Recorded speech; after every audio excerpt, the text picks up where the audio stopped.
Hi class, we are on to the next section, chapter 8.2. Here we are going to talk about homogeneous linear systems. So the last video we kind of just went over the basics of systems. Basically we applied all the concepts that we've been learning already, and we said all of these concepts still apply when we're in a system of equations, right? Things like superposition, a fundamental set of solutions. We went over the Wronskian. All of these things still apply, right? So basically there's really nothing different when we're trying to solve a system than when we're trying to solve a single differential equation, right? The only difference now is that we have multiple equations, multiple differential equations, and they're all working together and they're all intertwined with each other. In this section, we're going to actually solve some problems. We've solved problems before, but we haven't done them in the way that we're going to do them now, right? If you have not already, I highly suggest you review some linear algebra. We're going to use quite a bit starting in this section, mostly talking about how to solve systems using row reduction. The determinant is a very important part of solving systems of equations. If you're using our textbook or you're following along in my class, there is a review section in the appendix at the back of the textbook. If you don't want to review those, I have a complete video series, a completed series on linear algebra in one of my playlists on my channel that you're watching this video on now. So you can go ahead and review some of that linear algebra. I would suggest to review the row reduction method, eigenvalues and eigenvectors, and the determinant, right? So there's quite a bit of videos on all of those, but you can review those as needed. So let's go ahead and get started. So we're gonna go ahead and we'll do some examples. We'll talk through how these things work, how to take a system of equations and turn them into a matrix. It's a very important part of what we're going to do today. And then also how the solutions are found and how we apply the methods that we found of a homogeneous system in chapter 4 and how that applies to a system of equations. Okay, so a lot of what we're going to do is familiar. The only part that is not familiar will be the linear algebra portion. Okay, so again, I highly suggest, if you have not already, to review some linear algebra. Even if you've never taken any linear algebra, you should have talked a little bit about row reduction methods in calculus 3 or pre-calculus. Definitely you should know about determinants. If you've taken calculus 3, you have 100% gone over determinants. So just review some of those materials. Of course, we're going to go over them now, but I don't have a section based completely on an overview of linear algebra, so make sure you take some time to go over that. Okay, so the solutions to what we call the characteristic polynomial, which is p of lambda equals the determinant of lambda I minus a equals 0. Okay, so I is your identity matrix, a is your augmented matrix from your coefficients. Okay, so we talked about that in the last section, and so we would be finding the determinant of this matrix. What you have inside of here is a matrix. Okay, when you find this determinant and you set it equal to 0, you're basically creating a polynomial whose zeros you are interested in. So basically lambda times I, lambda is a constant, I, or it's a variable actually, I is the identity matrix. So lambda times I is a matrix that has all zeros except for lambda along the main diagonal. A is our coefficient matrix, so we're basically taking the identity with lambda down the main diagonal, zeros everywhere else, and subtracting all our values for A. After we do that, we find the determinant. Remember, the determinant is supposed to give you out a constant, so when we do this, we're actually going to get a polynomial out, right? So the solutions to this polynomial, the characteristic polynomial, are called my eigenvalues. Okay, each eigenvalue has an associated eigenvector, right? So if I have 5 eigenvalues, I will have up to 5 eigenvectors. Okay, so we'll talk about that quite a bit later on. But every eigenvalue, so for right now, think about it as each eigenvalue has a single eigenvector. So that's not exactly true, but let's think of it that way for right now. Okay, eigenvectors and eigenvalues are how we form the solutions to our system of equations. So this characteristic polynomial is the most important thing that we can do.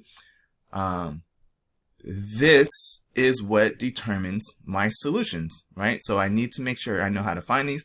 After I find my characteristic polynomial and its solutions, there's one or a few more steps I would need to do to finish solving my equation. So mostly what we do is we set up this characteristic polynomial, we find its zeros, and then we use those zeros to finish finding my eigenvectors. Once I have my eigenvectors and my eigenvalues, I can put them together to form my solutions. Okay, so if lambda 1 is an eigenvalue of A, then the solution, which we will call K sub lambda 1. So here, K, this boldface, I always use boldface for vectors. Okay, so this is a vector. So whenever you see a boldface variable type of thing, that is a vector. So I am lambda 1 is my eigenvalue. K subscript lambda 1 is the eigenvector associated with the eigenvalue lambda 1. Now, when I write these in practice, I will not call this K lambda 1. I'll just call this K1, right? Because it'll go with the first eigenvector. When I have lambda 2, I'll call it K2. It'll be the second eigenvector. So it's up to you how you write the subscripts. For instance, if this value is 0 or 3, if you want to call this K3, if that's what helps you, then that's fine, right? So as long as you have something to help you identify that this eigenvector goes with this eigenvalue, you should be okay, right?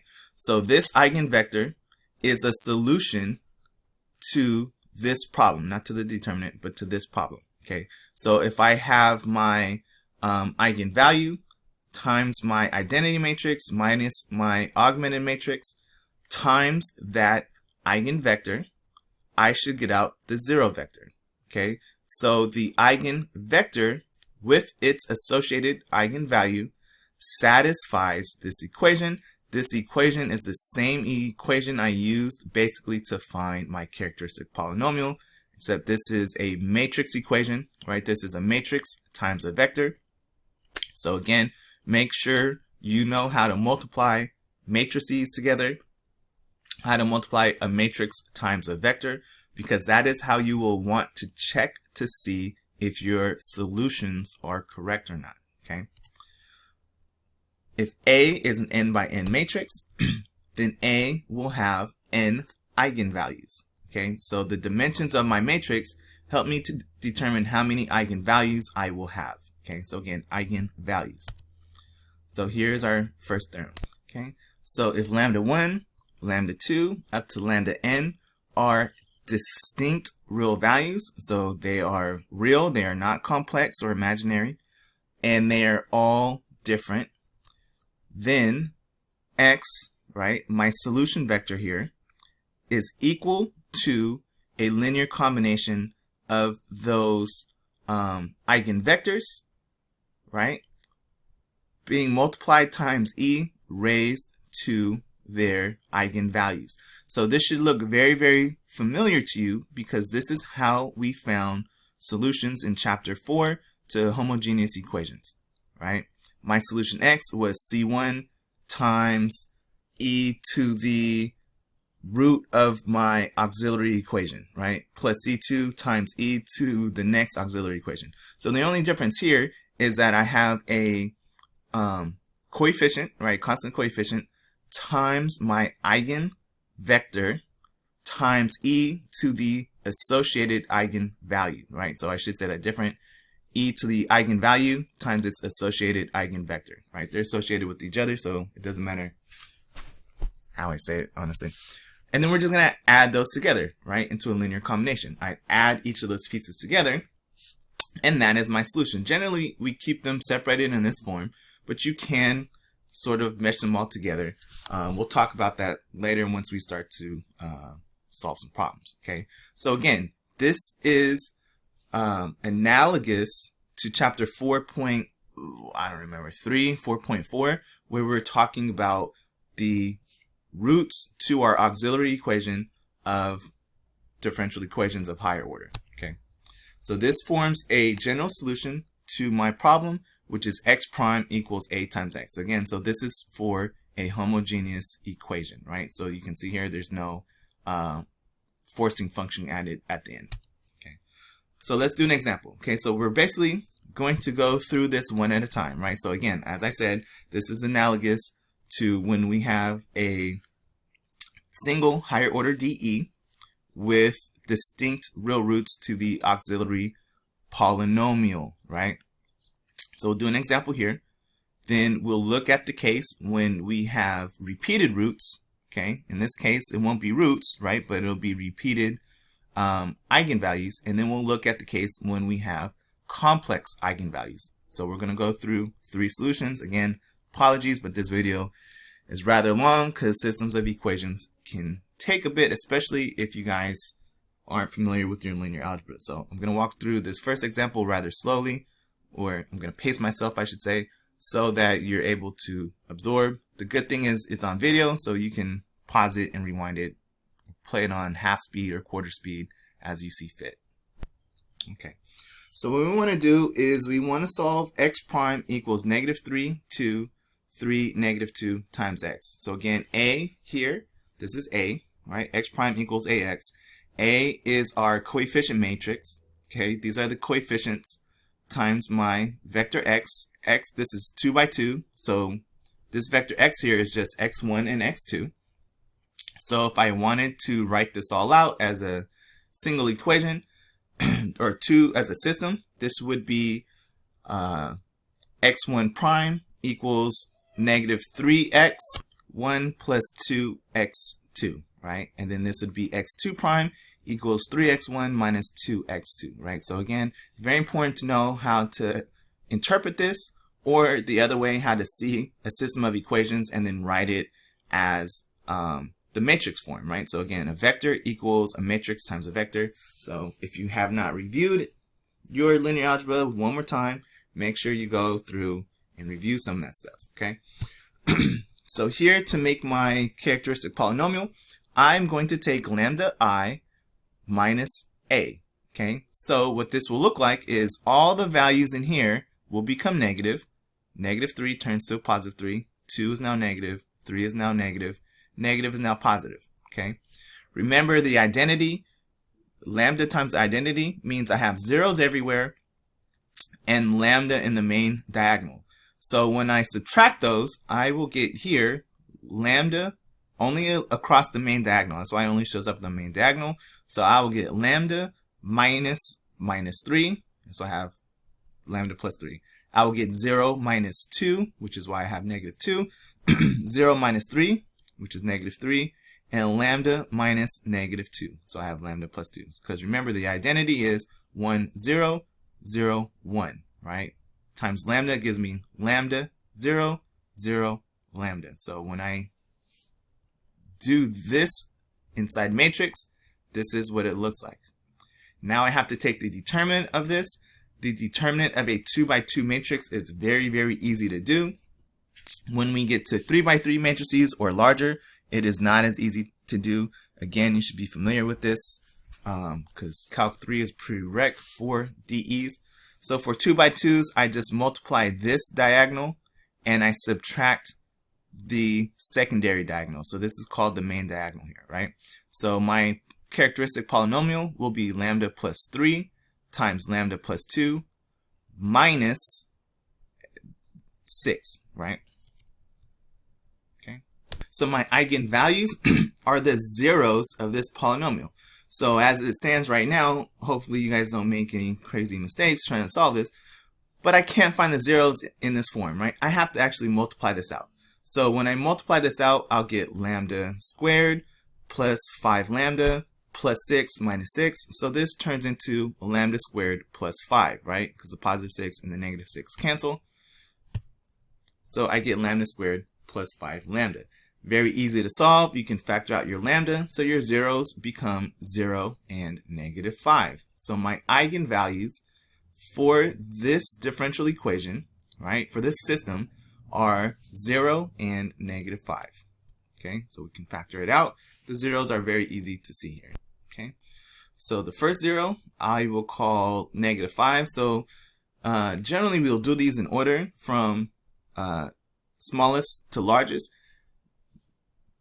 There's no reason behind it. It's just kind of how it goes. You can do them in any order that you want, right? You do not need to have your first eigenvalue be the smallest. It could be the middle one. If you had 5 of them, it could be any of those 5, right? So just to keep everything orderly, I generally will go smallest first to the largest, okay? So in order to solve this, what I'm going to do, okay, so just so that we're clear what's happening here, is I'm solving this equation. Okay, this is what I need. This, my eigenvector, is a solution to this equation. So I'm going to have lambda times I minus my matrix. I'm going to set that equal to 0, and I'm going to solve for k. Okay, so again, this is where row reductions come in very important, right? So the Gauss-Jordan elimination is the method that we're going to be using. So notice that this is my so first here, lambda is -5, 0, right? This is my matrix A. So what I'm going to do is I'm going to have -5 replace my value for lambda here. Okay, so I'm going to take this equation, and everywhere I see lambda, I'm going to replace it with -5.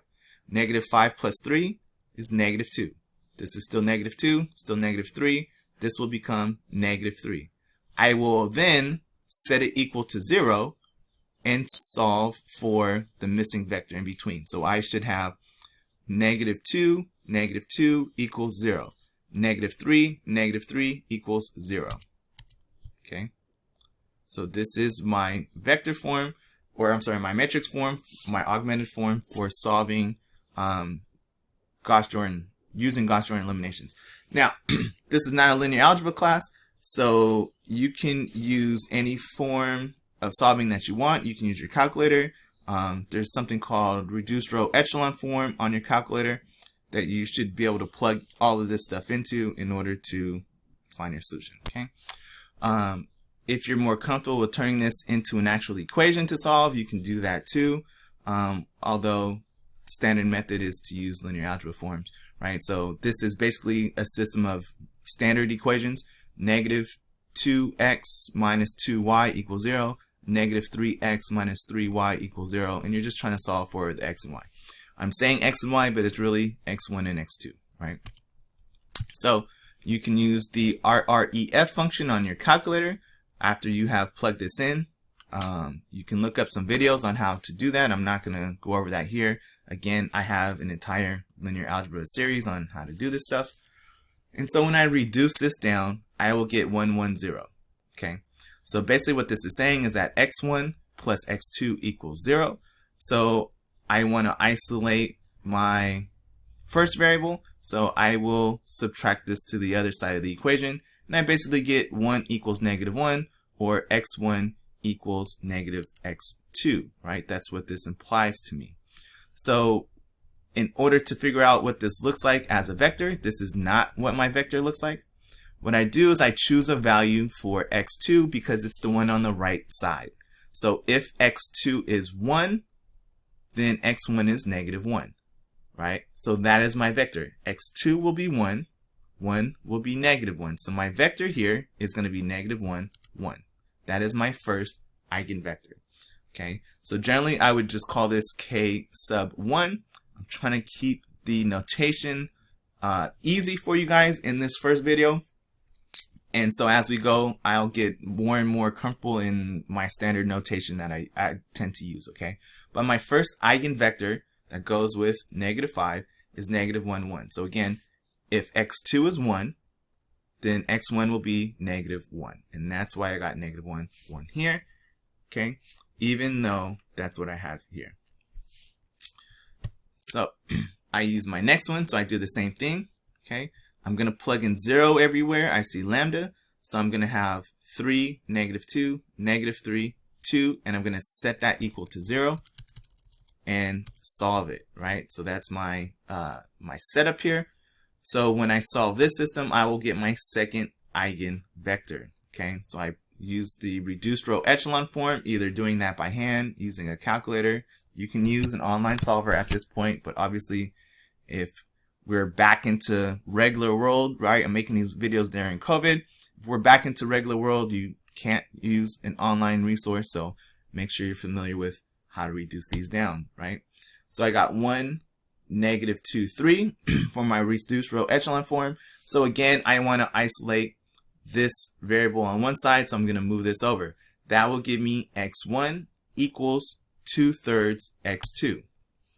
Okay, so when I let x2 be 1, my x1 equals 2/3. Okay, now I want to say this now. I could clear this out and multiply everything by 3 and get something different, right? I would get, this would change slightly, right? Or I can multiply this vector times 3 and I'll have 3, 2, right? 2 on top, 3 on the bottom.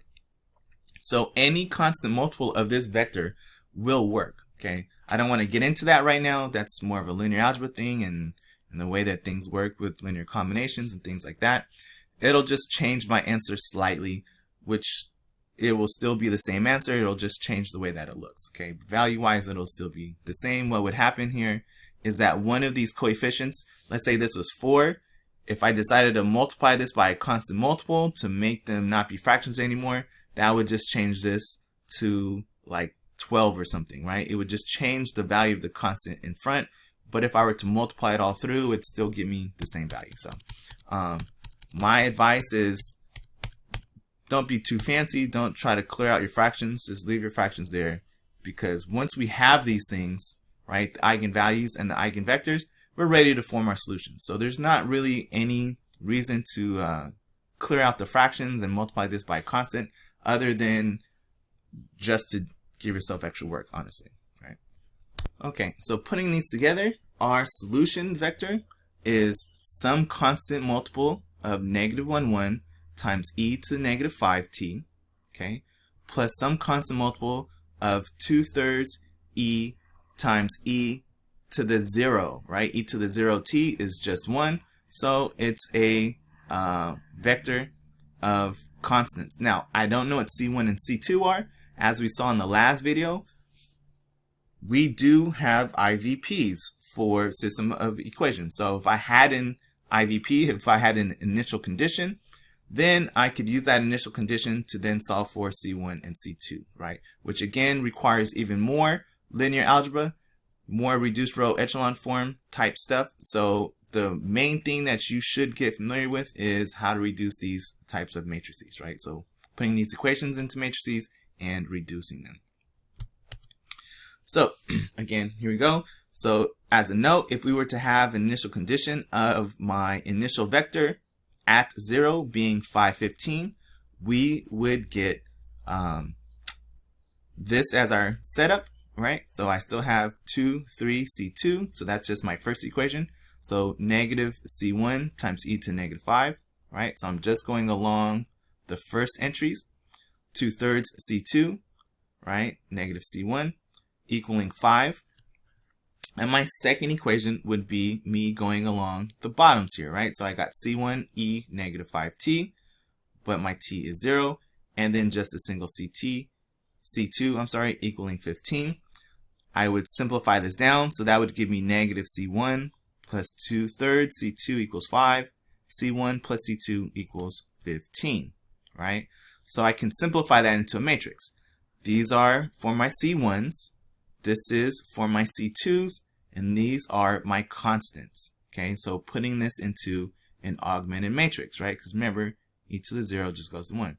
So if I solve this either by hand, which I want you to kind of work your way away from, and use my reduced row echelon form, I will get my reduced row echelon form. So this tells me that C1 is 3, C2 is 12, okay?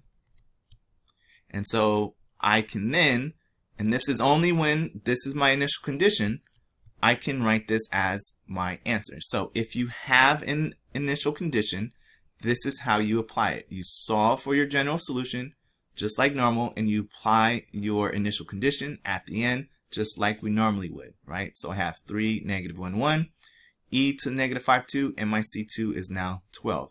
This is fine as an answer.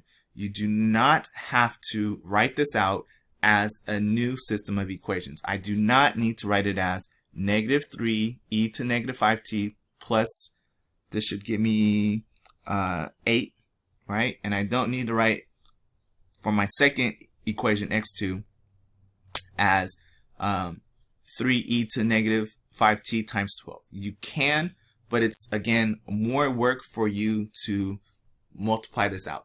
Now, remember what I said here when I said I can multiply this times 3 to clear out this fraction?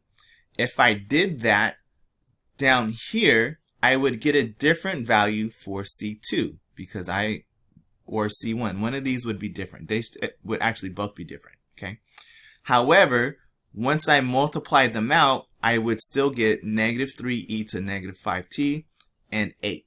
And this would still give me 12, okay? This coefficient would just be 4 because this would be a 3, right? And this would be a 2. I would still get 8 and I would still get 12. So this would be the same, but my C2 would be 4 instead of 12 if I had multiplied this times 3, okay? So my end result would still be the same, but in this vector notation, it would look a little different because I'm choosing a slightly different form, equivalent form of my vector. So that would change the multiple on the outside here. Okay, so again, that's just a property that we have from linear algebra. So whatever you want to do is fine with me, but just know that, you know, your answers might be different if you start to multiply your eigenvectors to get all constants and things like that, right? So again, it just causes more work in the long run, but you can do what you want, right?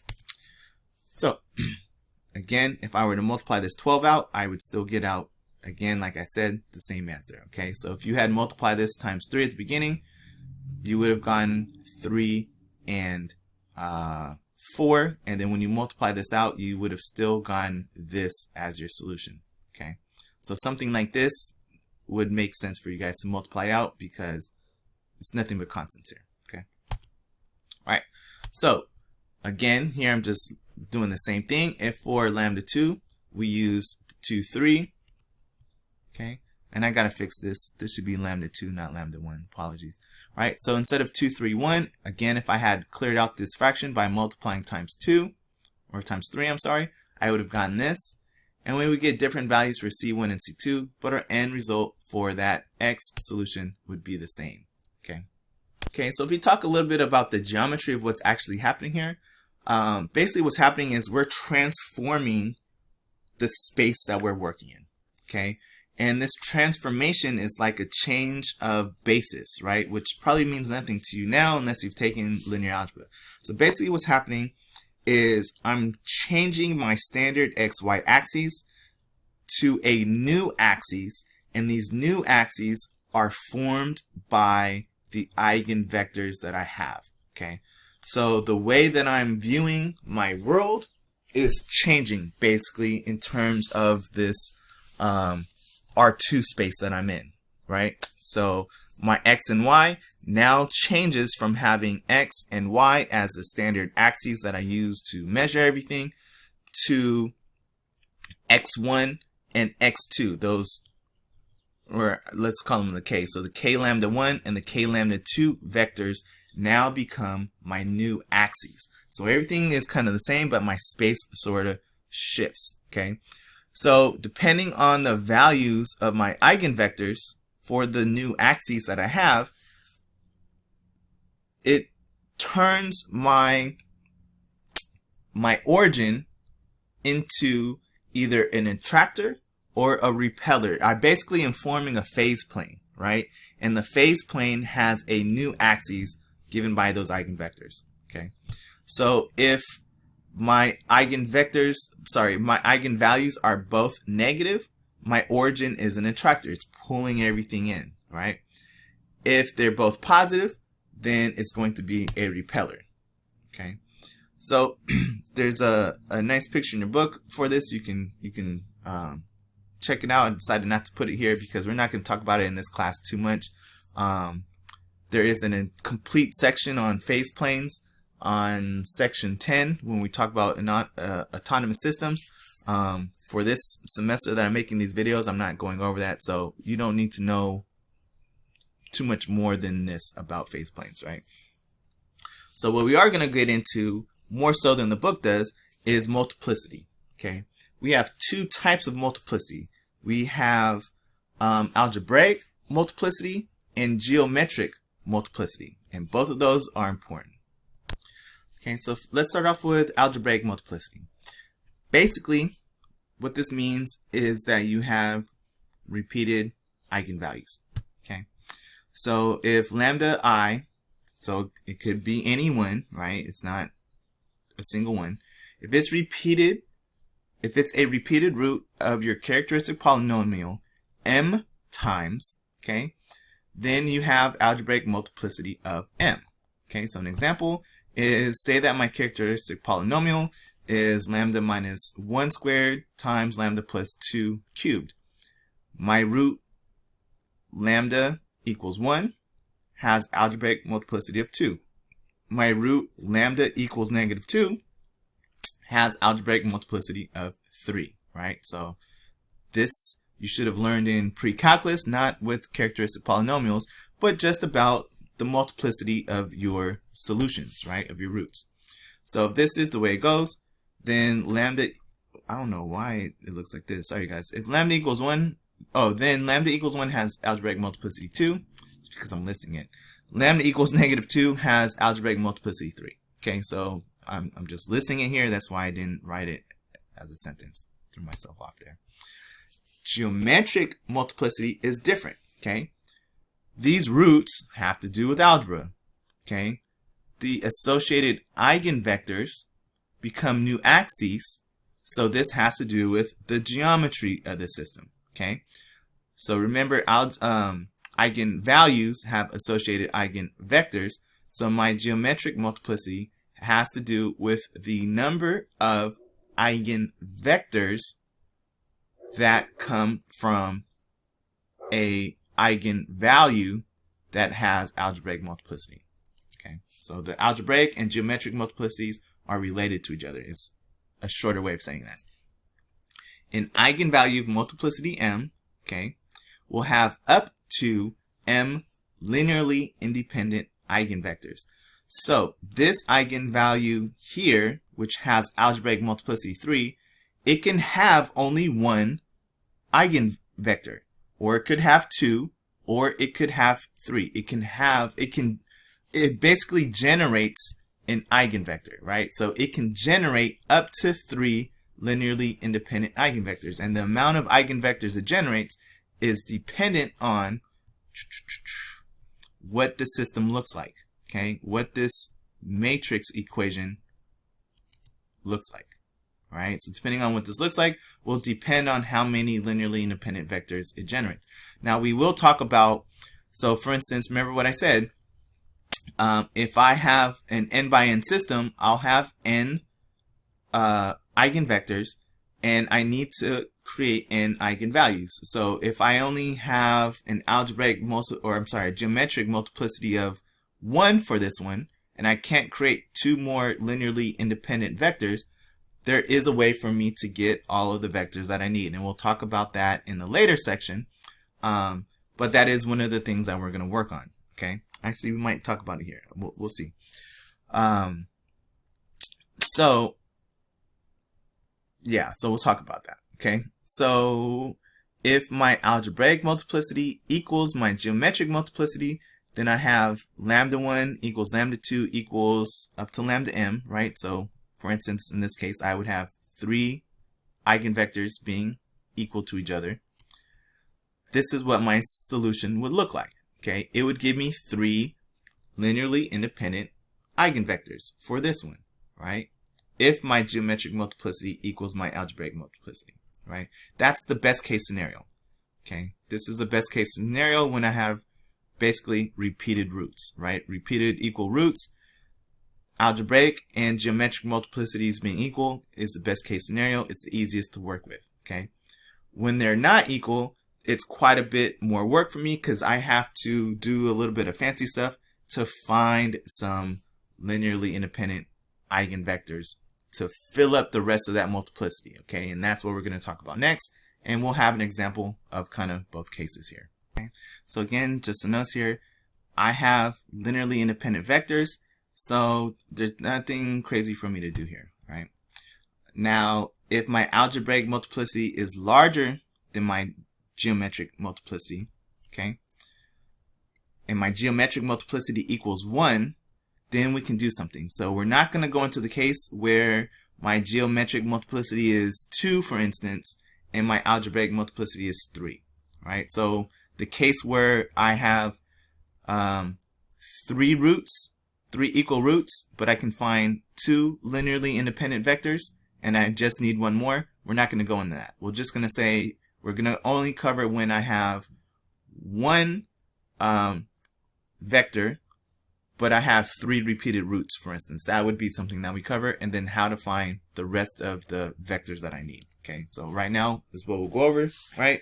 So the missing eigenvectors up to my multiplicity m by using the eigenvector that we have, right? So we only have one eigenvector, but I have, let's say, 5 repeated roots.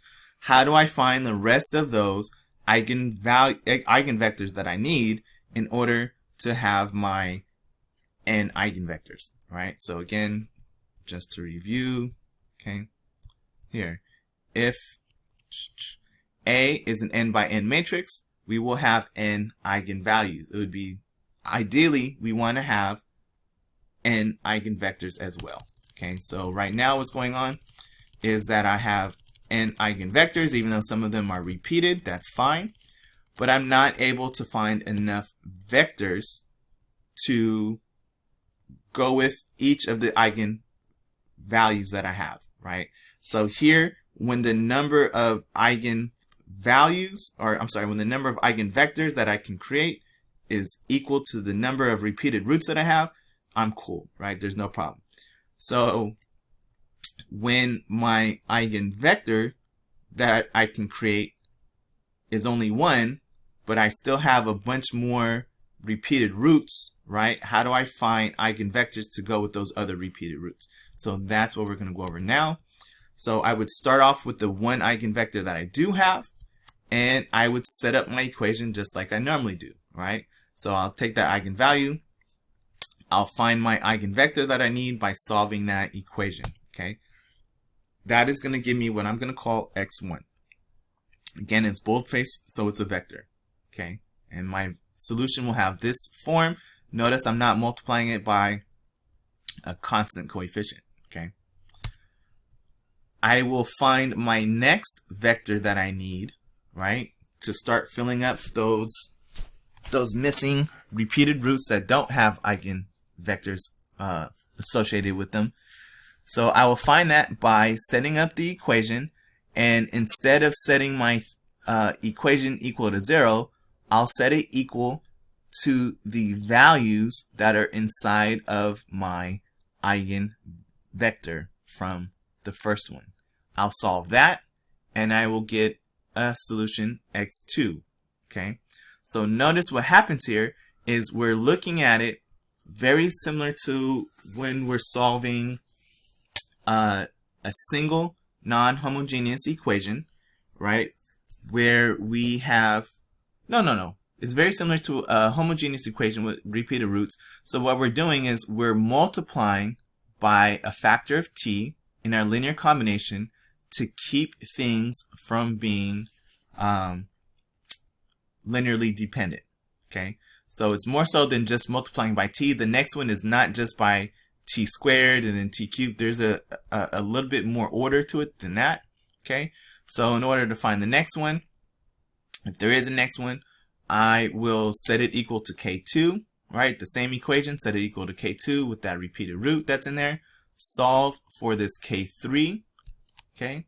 And my answer will look like this. So again, notice that I have the t squared, but here I have 1/2 times the k1, right? The first one I started with, k2, the one I had here, times t, and then the new one that I needed to find times k3e to the lambda 1. So all of these are to that repeated root.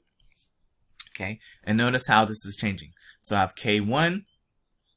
Here k1 is times t, and k2 is not times anything, just to that e to the eigenvalue. On the next one, k1 is moving back position, and it's not times t anymore, it's times t squared, and I have a 1/2. The k2 that was not multiplied times t before is now times t. So that is what's keeping me from having a k1 times e, k1 times e, k1 times e. Each time I'm moving back, I'm multiplying times another power of t, and then I'm changing a coefficient in the front, and we'll talk about how that works as well. Same thing with the k2. So that's keeping these k2 eigenvectors from being linearly independent. I'm multiplying it by a factor of t, right? So this repeats until I'm going 1 less than my algebraic multiplicity, because I'm already starting with 1, right? And it looks like this. So 1 over m minus 1 factorial, where m is whatever case I'm on, right? So here I was on 3, so my m was 3. So m minus 1 is 2. 2 factorial is just 2, so that's why this was a 1/2, right? And so it goes in this order for, I'm just following this formula, right? For these eigenvectors that I need, okay? And our solution then is just a coefficient times each of these x's that I'm finding, x1, x2, x3, up to whatever x sub m that I need, okay? So x is my solution. These x1 and x2 up to xm's are the eigenvectors, okay? So remember, this isn't just a vector, it is, but the vector is a linear combination of other vectors times my e to the lambda 1 t's, right? So I'm not just writing this as a vector, I'm writing the entire solution out, okay? So let's go ahead and do an example. All right, so we want to find the general solution for the system. Y prime equals y2 minus y3, y2 prime equals y1 plus y3, and y3 prime is y1 minus y2 plus 2y3.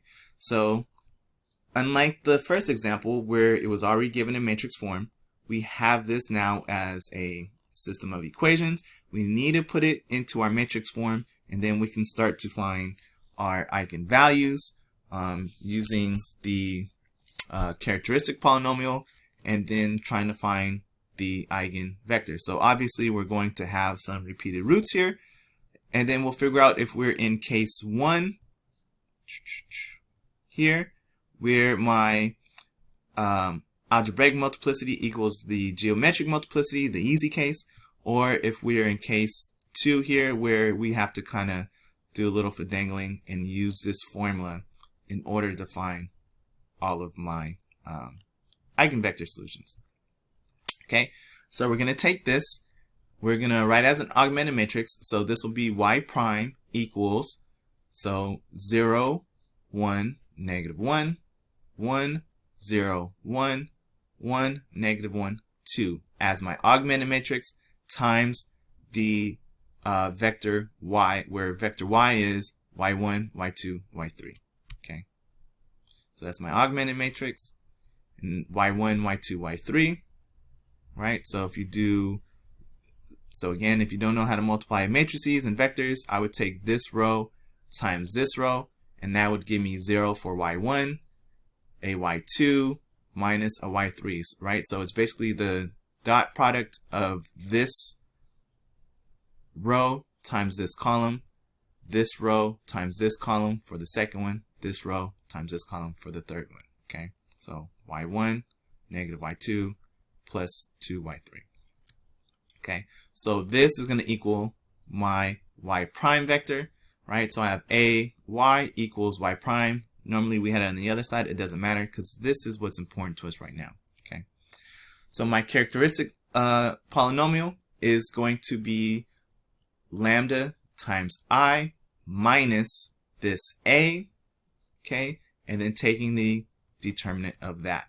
So it's going to look like this. So I'm going to end up with lambdas in my main diagonal and nowhere else, and all the other values that are not on the main diagonal will change signs, right?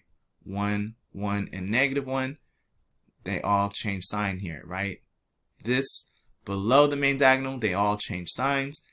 And then I'm going to have lambda on the main diagonal, and any entries that are here will be subtracted. So lambda minus 0 is lambda, lambda minus 0 is lambda, lambda minus 2 gives me lambda minus 2, okay?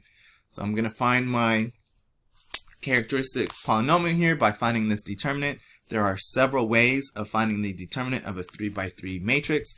I'm going to probably go over a method that you have not seen before, unless, of course, you've done linear algebra or your Calculus 3 teacher showed you the nice fancy ways of doing stuff.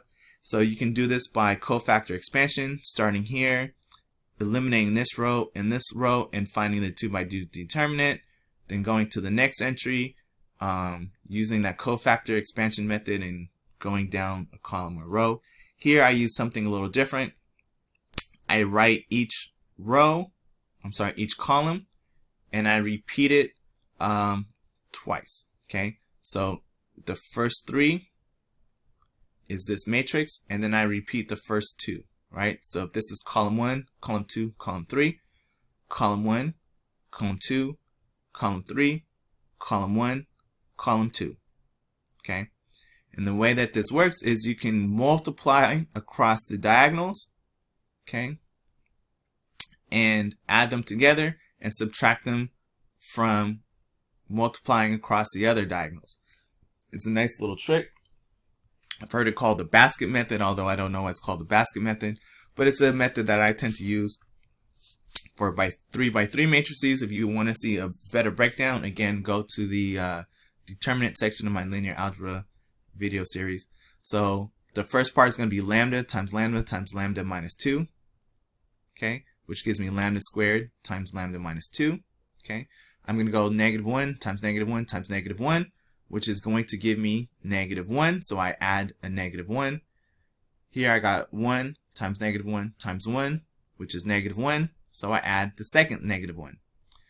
These diagonals get subtracted, so I have -1 times lambda times 1, and I'm going to subtract that, so that gives me a positive lambda.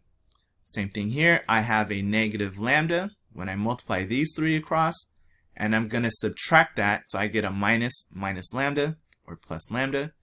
And then here I get -1, which is positive, times lambda minus 2, and I'll be subtracting that. So I got my first values plus the second diagonal plus the product of the entries in the third diagonal minus, and then now I'm going the other way.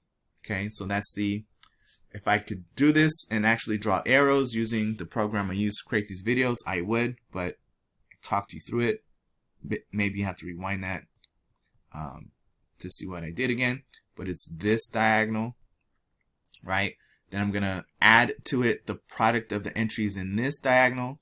Then I'm going to add to it the product of the entries in this diagonal. And then I'm going to go diagonals the other way, and I'm going to subtract the product of those entries, right? Subtract the product of these entries, and then subtract the product of these entries. So I'm only doing the entries that have 3 entries in them. So I'm not extending to this 2 and this 1 entry, okay? So I obviously need to simplify this quite a bit, right? So I have lambda squared, lambda minus 2, minus lambda minus 2. I can group these together and pull out a common factor of lambda minus 2. I have 2 lambdas. This is a -2. I'm just going to try to simplify this so I can knock everything out. Okay, so you can kind of do this on your own. So this should simplify down to lambda cubed minus 2 lambda squared plus lambda. Now the goal is to factor it because I want to find the zeros. So you can see there's a common factor of lambda, and I get lambda squared minus 2 lambda plus 1, and then I can factor the inside. So one of my zeros is lambda equals 0. Okay, this should factor to lambda minus 1 times lambda minus 1, or lambda minus 1 squared. Okay, so I have one repeated root and one non-repeated root. Okay, So my zeros to my characteristic polynomial are lambda equals 0, lambda equals 1, and lambda 1 equals 1 because that is a repeated root of algebraic multiplicity 2. It's repeated twice. Okay, so for lambda 1 equals 0, again, I'm just going to plug in 0 everywhere I see lambda.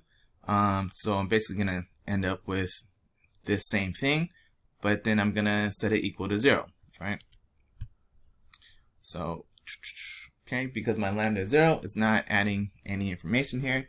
So I want to reduce this. You can reduce it by hand using Gauss-Jordan Elimination, or you can use your calculator, as we said before, using the reduced row echelon form command. And so this is what we get.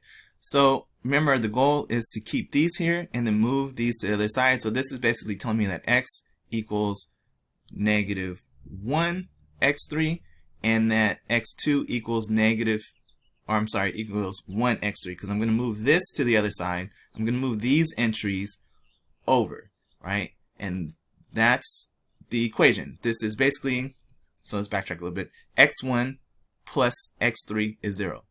x2 minus x3 is 0. So that is going to give me this relationship, okay? x1 equals negative x3, x2 equals x3 when I move these over, right? So this will be a negative, and then when I move this to the other side of the equation, this x3 will become positive. When I say, so just like we did on the other side, on the other example, I let the variable on the right side equal 1. As you notice, both of these is x3. So if I let x3 be 1, 1 is negative 1. If I let x3 be 1, x2 is 1. So that'll give me as a vector, negative 1, 1, and 1. So x3 is 1, x2 is equal to that, and x1 is the opposite sign of what I have for x3, right? So my first eigenvector looks like this, okay? So again, my multiplicity here algebraically is 1, so my geometric multiplicity is also going to be 1 for this eigenvalue, okay? So now we're going to move on to the eigenvalue that has an algebraic multiplicity of 2. So we'll do this, right? So we're basically doing them at the same time because they're the same, right? So when I plug in 1 everywhere, this is what I'm going to get out. I'm setting it equal to 0. I'm going to use my reduced row echelon form to get this. So if you notice, previously I had my entry x1 and x2 that I was looking for, and I only had one other value present in each row. On this one, when I reduce it down, I have 2 entries present. So I'm still going to do this. I'm still going to isolate my x1. So x1 minus x2 plus x3 is 0. So what I'm going to do is I'm going to move both of these over and isolate my x1 on one side of the equation. Okay? So what I'm going to do is I'm going to separate this. This is actually going to give me 2 vectors. I know this is going to give me 2 vectors because I have zeros everywhere else. My 1 here has 2 entries inside of that same column. That's going to produce 2 linearly independent vectors for me. Okay, so when it looks like this, this gives me 2 vectors. So what I'm going to do is I'm going to start off by trying to separate these out. I look at these differently. If x2 equals 1, then x1 is 1. So I can write that as its own vector. When x3 is 1, my x1 is negative 1. So I write that as its own vector, ignoring the x2 for the x3 portion and ignoring x3 on the x2 portion. So if I multiply this out, I get x2 is 1, which will give me a 1 out for x1. Then I have my x3 variable as a separate vector. So I separate this into 2 vectors, one being a multiple of x2 and the other being a multiple of x3. So I'm looking at x2 independently of x3 and x3 independently of x2. So this gives me 2 vectors. These 2 vectors are linearly independent. So my algebraic multiplicity here is 2, and the geometric multiplicity here is 2 as well. If you want to see this broken down further, in the first chapter where I go over Gaussian elimination in my linear algebra playlist, we talk about this a little bit more in depth. Okay, so here my K2 is 1, 1, 0 and negative 1, 0, 1, and I can call these two different vectors. So this is K2 and this is K3. Okay, so again, my algebraic multiplicity equals my geometric multiplicity, which equals 2 in this case, right? So my solution from 0 is C1 times that first vector, negative 1, 1, 1, negative 1, 1, 1, negative 1, 1, 1. And for my second one, I'm going to get C2 e to the x, 1, 1, 0, and C3 e to the x, negative 1, 0, 1. I don't have to multiply times a t or anything here because my vectors are linearly independent, right? I don't have to worry about them being creating a combination that's not a solution because they're linearly independent vectors. So my general solution is the sum of these independent pieces, right? So my solution y to this looks like this. Here I can pull out e to the x as a common term, and then I have some constant multiple times my first vector and some constant multiple times my third vector, right? So this would be the solution I have. Again, I would not write this all out as a 3 equations. You can, but it's easier to interpret this way for us. Okay. If I were to write it out just for posterity, it would look like the following. Okay. This would be my first solution, my second solution, and my third solution. So as functions, right? Okay. So let's do another example. So here in the previous example, obviously we saw when the algebraic multiplicity equals the geometric multiplicity. So we're going to go over the case where that's not the case, right? So those are the two cases that we've seen. So here we'll get straight into it, and we will have our system set up as a matrix equation already. Okay. So here, my characteristic polynomial equals lambda minus 4 cubed. I can do that without setting this up, again, because I know how linear algebra works. So this is an upper diagonal matrix. Whenever you have a diagonal matrix or a triangular matrix, sorry, this is an upper triangular matrix. So if you have a lower triangular, upper triangular, or a diagonal matrix, all you need to do is multiply the entries in the main diagonal, right? So that's why it's easy for me to know what the determinant is and to create this characteristic polynomial, right? So this should be lambda minus 4, lambda minus 4, lambda minus 4, negative 1, negative 1. Find the determinant of that is very, very straightforward. Again, the more linear algebra you know, the easier this chapter is going to be for you, okay? So definitely make sure you brush up on that, right? So it's easy to determine what the solution is going to be, right? The zeros are 4 with an algebraic multiplicity of 3, okay? So using lambda 1 equals lambda 2 equals lambda 3 equals 4, we're going to plug this in. So again, remember that the determinant I'm looking at is lambda minus 4. Lambda minus 4, lambda minus 4, and these will be negative. So I didn't write it all out. You should be semi-familiar with this now. But if I plug that in to that determinant equation, let's go all the way back here, right? Just so that you guys remember what this looks like. Okay, that, well, I guess I had it here. Okay, that determinant equation is the eigenvalue times I minus the A, right? Setting it equal to 0. So, this is a long video, you guys. So coming back here, here we are. I need to solve this. It's pretty much already in reduced row echelon form. There's nothing I can do here, right? If I put this into my calculator, all it's going to do is make this 1 and make this 1. So I know that it looks like x2 equals 0 and x3 equals 0.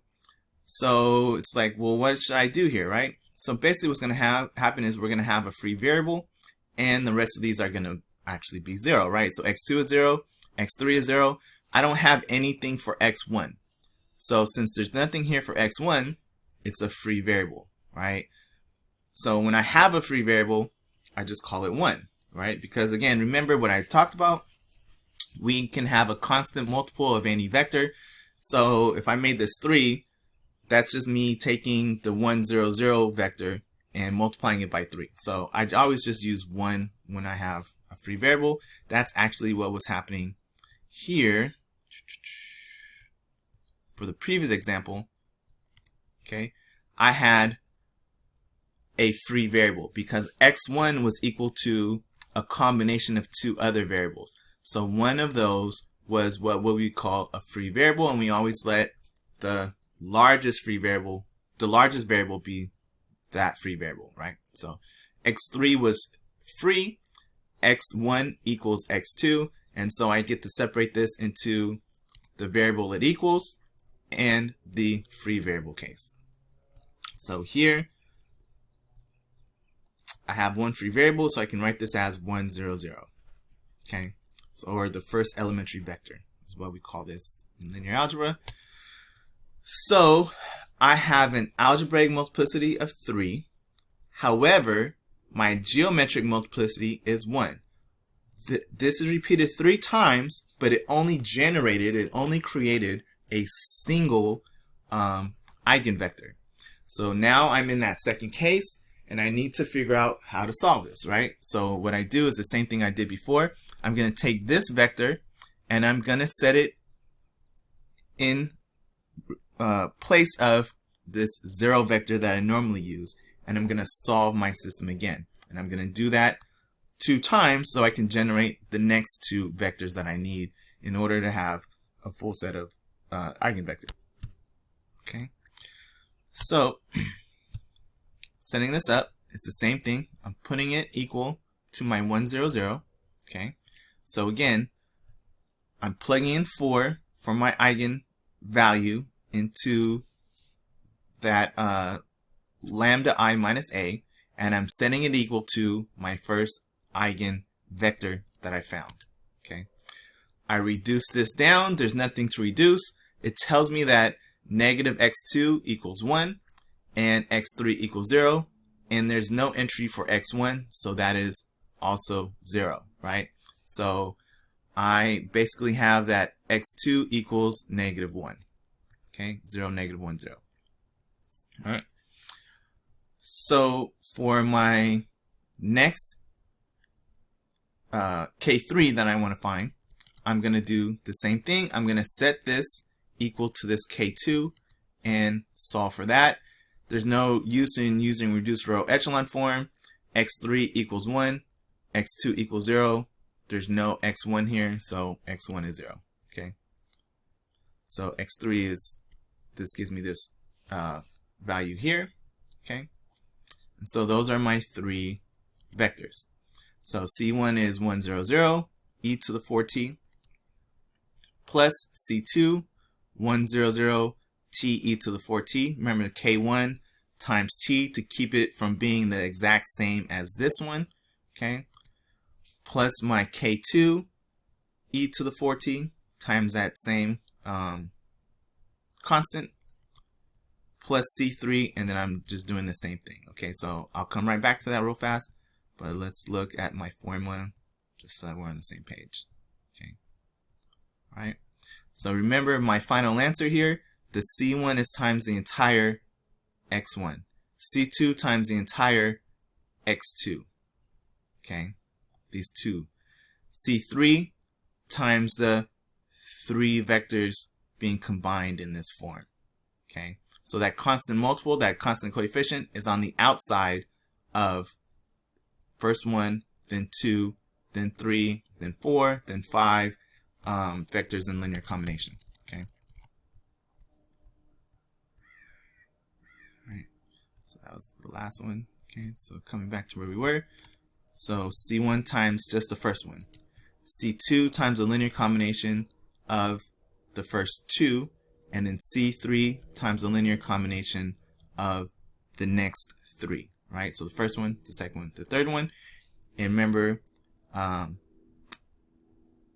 K3 now has no multiples of t. K2 has a single multiple of t. And then K1 is 1/2 times the t squared. The first one is K2 with no multiples of t. K1 now has a single multiple of t. And the first one, K1, has no multiple of t. Okay, so that would be our answer in the case where our geometric multiplicity is 1 and we need to create vectors up until our algebraic multiplicity so that I have enough eigenvectors for my eigenvalues. Okay.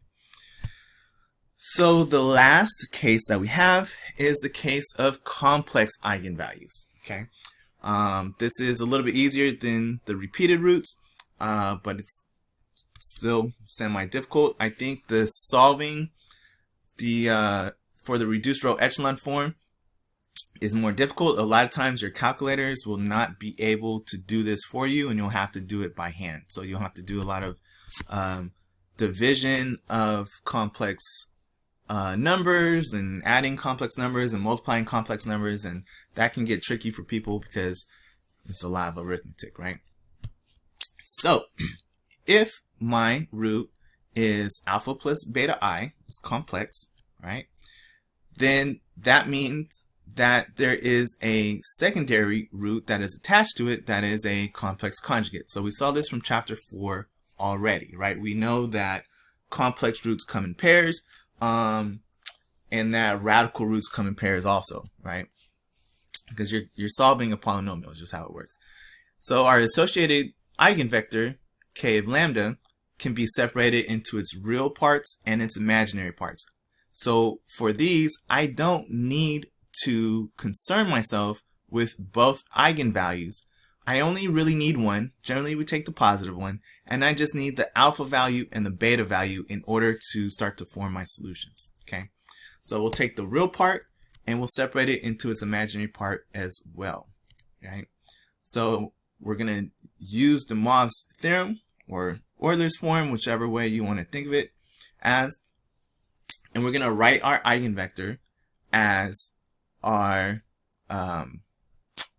vector times e to the lambda t, but here we're going to separate this into its real part and imaginary parts, right? So if we use our Mobs Theorem or our Euler's form, however you want to think of that as, we can separate it as e to the alpha t, the real part times cosine, and the imaginary part times sine.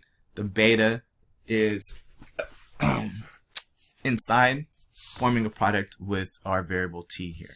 Okay, so we can look at our secondary form as the complex conjugate form, and so we're just kind of using that secondary portion of it, the complex conjugate of b, right, the negative value of b, and so it's just going to look like this. It's still the real part and still the imaginary part. We're just swapping out the sine and the cosine. There's changing places, and we're changing the signs as well. Okay, so our two eigenvalues will give us these two solutions. So these always come in pairs like so, right? So let's go ahead and do an example. This should be our last example. So you want to find the solution for the IVP of this system. Okay, so here we have it in a standard system of equations order. Again, we'll put this into a matrix in a vector form, and we'll solve this as an initial value problem. So my initial values are at time 0. I have these output values at 0 for my 3 functions. My 3 functions as a system look like this for a system of DE. So again, I want to take this and put this into its matrix form. So it'll look like so, right? 3, 5, 1. For the y2s, -2, -3, 1. And then there's no y3s except for the negative y3 on the last equation, right? So it looks like this. We'll worry about this at the end. Again, this doesn't come into play until we're done with everything and we find our general solution. So my characteristic polynomial will be formed by this determinant. Again, notice that the lambda is only along the main diagonal. All the other entries are negative, right? So my characteristic polynomial, again, you can do this by the 3 by 3 setup that I set up, where I repeat my columns. I repeat the last 2 columns after I write my first 3 columns, and I do my little diagonal method. Or you can do your cofactor expansion. If you do cofactor expansion down this column, it's probably the easiest thing that you can do. So you would get lambda plus 1 times this determinant. That's probably easier than me writing this out, but I do it anyways. So you can see here, I get lambda minus 3 times lambda plus 3 plus lambda plus 1. There's a 0 here, so nothing gets added. There's a 0 here, so nothing gets added. Going the other way, there's a 0 here. I don't subtract anything. There's a 0 here, so I don't subtract anything. Here, I subtract a negative 10 times lambda plus 1, so that ends up getting added in, right? So minus 3 plus 3 gives me lambda squared plus 9 times this lambda plus 1. And I subtract a negative 10 times lambda plus 1, so I just add that in. So here, I would like to multiply this out, or I can pull out this common factor of lambda plus 1, and then I have lambda squared minus 9 plus 10, or lambda squared plus 1 times lambda plus 1. Okay. So on the next screen, it'll say lambda squared plus 1 times lambda plus 1. Right?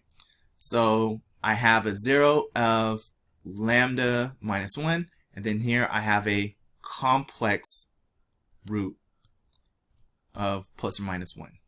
Okay. So for the first one, the easiest one, we go like normal. Okay. My eigenvalue is -1, so I plug in -1 for lambda, set it equal to the 0 vector, and I put in reduced row echelon form, right? So this gives me x1 is 0, x2 is 0. There's no value here for x3, so it is a free variable. So I say that x3 equals 1. So that is my solution here. It's 0, 0, 1 is my first eigenvector. Okay, so now I have to deal with the complex roots. So I just really need the first one. Okay, I don't have to do both. I don't have to use lambda 2 is 1 and lambda 3 is -1. I just need one because I take the complex conjugate and it gives me my other one automatically. So that's the nice thing about the complex roots. So here I'm gonna plug in I for my lambda, right? And I get out this for the system that I need to solve. I'm setting equal to 0, right? When I solve this into reduced row echelon form, so I did this by hand. Some calculators will do this for you, a lot of them won't. So when you simplify this down into a echelon form, I get x1 is this complex value and x2 is this complex value. So again, I got to move it over to the other side of the equation. So this will be a 4/13 plus 6/13 I equals x1, and this will be x2 equals 9/13 plus 7/13 I. Right? So I wrote it in this form so that it's easy, right? And that's times x3. Okay. So when x3 is 1, x1 is this complex value. When x3 is 1, x2 is this complex value. So I'll have this for my first entry, this for my second entry, and then 1 for my third entry. Okay, looks like this. If you wanted to find K3 right away, it would literally be this exact same eigenvector, right? So the third eigenvector is 4/13 minus 6/13 I, 9/13 minus 7/13 I. Is very nice. You don't have to go and solve a third one. You just take the complex conjugate of the first one that you found, and that's the third one, right? But you don't need both of them. You really only need one in order to find your answer. Okay, so when we pull this apart to the real parts and the imaginary parts, Obviously 1 goes with the real parts, and there is no imaginary part for this constant 1.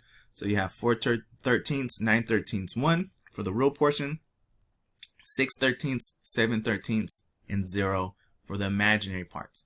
So we can go back and form our solutions now, x1 and x2, using that vector. So for the second part of the vector, we're going to use the complex conjugates, but you actually don't change anything. It's still just the real part, and the imaginary part, the sign change is included here. So you don't have to change the values for on the second term here. It's taken care of in the formula. Okay. Let's go. Okay. So again here, note that alpha was 0, beta was 1. So when I plug this in, c1e to the negative x, that's coming from my first eigenvalue and eigenvector, and then this comes from the other part. So notice here, 6/13, 7/13, 6/13, 7/13. I'm not including the negative from the complex conjugate because it's already included in the formula. I just need the values from the imaginary vector. Okay, so that's why you only have to find one. You don't need to find the third one in this case, or the complex conjugates, that negative I. I don't need to use the negative I. I just need that first one. Okay, so I have C2 times e to the 0 cosine times the real part minus I sine imaginary part, plus C3 e to the 0, because alpha is 0, sine real part plus cosine imaginary part. And that's my answer. That's my general solution here. So again, once you have your eigenvectors and your eigenvalues, you just throw them together into the form that you need, and that's your answer. Now, we had a initial condition here, so I have to apply that initial condition, right? So I had, well, it'll show back up here. Okay, so basically what you see that I'm doing here is I'm basically moving some stuff around. You don't have to, but you can move things so that your cosines go together and that your sines go together. It's kind of up to you if you want to maneuver this. This is fine as an answer. You don't have to go any further than this. Okay, but since I am going to be applying initial conditions, okay, and my initial conditions are that I need to plug in 0 for my t's, it would be nice for me, calculation wise, right, or x's in this case, to be able to plug in my values for 0, right? Because when I plug in 0 for cosine, it's 1. So then I'm just adding this together. When I plug in sine of 0, I get 0.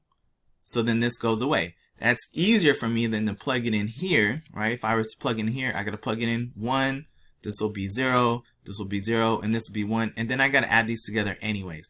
So for me to group them together is kind of nice because it'll make the work I have to do a little bit simpler. So you don't have to do this, but this is helpful for when you want to apply the initial conditions for you to move and group things in terms of your cosines and in terms of your sines, right? So this is the coefficient times all of my cosines, and this is the coefficient times all of my sines. Okay, so starting to apply these initial conditions, we'll start with the first one. So y1, plugging in 0 there and getting out an output of 1. So I'm basically looking at all of these first entries here, right? So I'm going to get nothing for the first one because it's times 0. This will give me a 1, so I'll have 4/13 C2 plus 6/13 C3, and then plugging in 0 here, all that goes away. So that'll be my first equation. Okay, so here I'm just plugging everything in, right? 4/13 times C2 plus 6/13 times C3 times my cosine of 0. And then I'm plugging it in here just for posterity so you can see how it works. Sine of 0 times 4/13 C3 minus 6/13 C2. And we know that this will all basically go away. And then this is left because this is 1. So I'll have this equaling 1. Okay. And I can make this easier by multiplying it out and getting clearing this fraction, making this 13. So 4c2 plus 6c3 equals 13 if I want to. If not, I don't have to. I'll do the same thing for the next one, right? I'm plugging in 0. It's going to equal -1. I'll get out this equation. And when I plug in 0 to y3 and set it equal to 2, I'll get out this equation, okay? So again, hopefully you wrote this down so that is very clear what's happening here, right? All right, so then that's my system of equations now that I need to solve for C1 and C2 and C3. So I'm going to set this up into an augmented matrix, use my reduced row echelon form, Gauss-Jordan elimination, or by hand if I really wanted to, and solve for C1, C2, and C3. Okay, so setting this up, I will get out. So another way besides using Gauss-Jordan elimination is you can use the inverse of this. So again, there's some linear algebra going on in here. So try to review that one more time as much as possible so that this is easy for you to understand. The way matrix multiplication works is if I multiply by something on the right side, on the other side of the equal sign, I also have to multiply it on the right side. If I multiply it on the left side, I have to do it on the left side. So here I'm going inverse times this to get C1 on the left. So I have to multiply this on the left times the inverse that I used. This will get me out my solutions for C1, C2, and C3. Another way of doing this is to take this matrix and set it equal to 1, -1, 2, like I do here, and do my reduced row echelon form. And when you simplify it, you will get out an answer of 17/2, -13/2, and 13/2 as well. Okay. Now you might be saying, well, Professor Williams, why don't we do this inverse method, up here? It's never going to work. Okay. Every time you set this up, you're always going to have a non-invertible matrix. So here you have to use your reduced row echelon forms. However, when you come down here, generally these matrices are invertible, and you can use that here. Okay. So plugging in my answers everywhere they need to be for my C1, C2, and C3. C1, C2, C3. Obviously now I can simplify this. These are all just a single constant, so I can reduce this down a lot and get a much nicer answer. Okay, so I'm doing this one by one. So here I'm multiplying this 13/2 in, multiplying 13/2 in, multiplying 13/2 in everywhere. That's already nicer. And so here what I'm going to do is I'm just going to finish adding these together to get a much nicer and simpler answer. Okay, so generally what would happen is I would actually write this in front of the cosine and this in front of the sine. But when I pulled them out, I pulled the cosine and sine out as common terms to the outside on the left rather than the right, just because it's easier to see that that's what I was doing. Okay, but generally we would keep them on the outside so that these coefficient values are on the left like we normally do, right? Okay, and that's my video, right? So I think this is the longest one we've had so far. Review as you need necessary. There's a lot of important information in here. Okay, I'll see you guys on the next section.